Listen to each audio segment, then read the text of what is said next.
Saan ba talaga kayo nag-i-invest? And totoo ba na ang bahay is the best investment? Totoo ba na ang insurance is the best investment? Totoo ba na ang kotse is one of the best investment?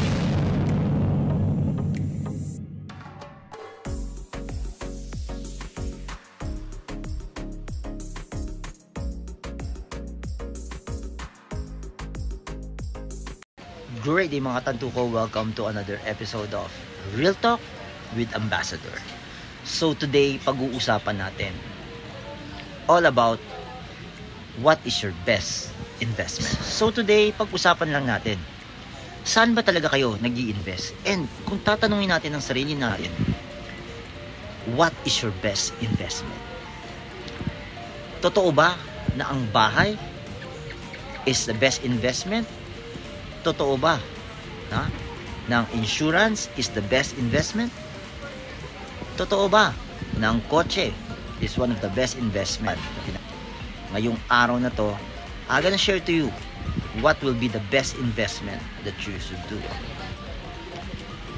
Ang akala ng mga tao, pag nag-invest sila sa property, iyon ang best investment. Well, there is another one. Ito yung talagang best investment na dapat nyong gawin. Alam nyo kung ano yun? It's about health or wellness. Bakit? Isipin na lang natin. Think about this. If you don't invest in health, huwag mong subukan. Masisira ang buhay mo. At nagkasakit ka, lahat ng income titigil. Anong mangyayari when you're sick and you are ill? Lahat palabas. Bayad ng gamot, bayad sa ospital, bili ng kung anong kailangan para sa katawan mo. And hihinto ang pasok ng pera. Why? Because hindi ka na makakilos. But take note, if you are gonna invest in your health and you will be healthy and you can reverse illness, you know what's the good news? Mas maraming papasok na pera. Sana all. Why? Because you have the energy, because your life is activated, and you can do anything you want. Well, that's what you call investment.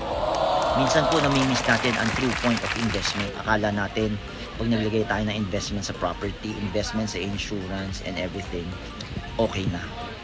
Well, ako, I've been talking to a lot of yung mga insurance agents, no? Lagi kong sinasabi sa kanila, before we even focus on dying, why not focus on living, 'di ba?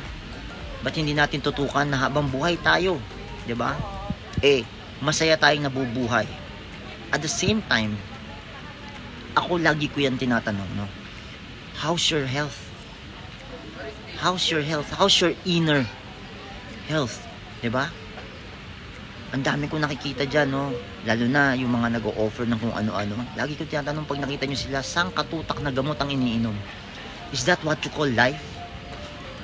Guys, at the end of the day, living a life without any illness and looking young every year, no?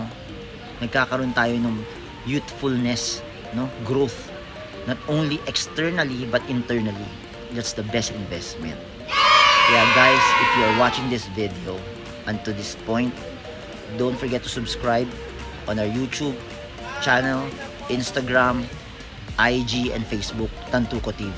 And you're gonna hear more about papaano ba mag-invest sa buhay. Don't forget to hit up our Miracle Peptide Story page.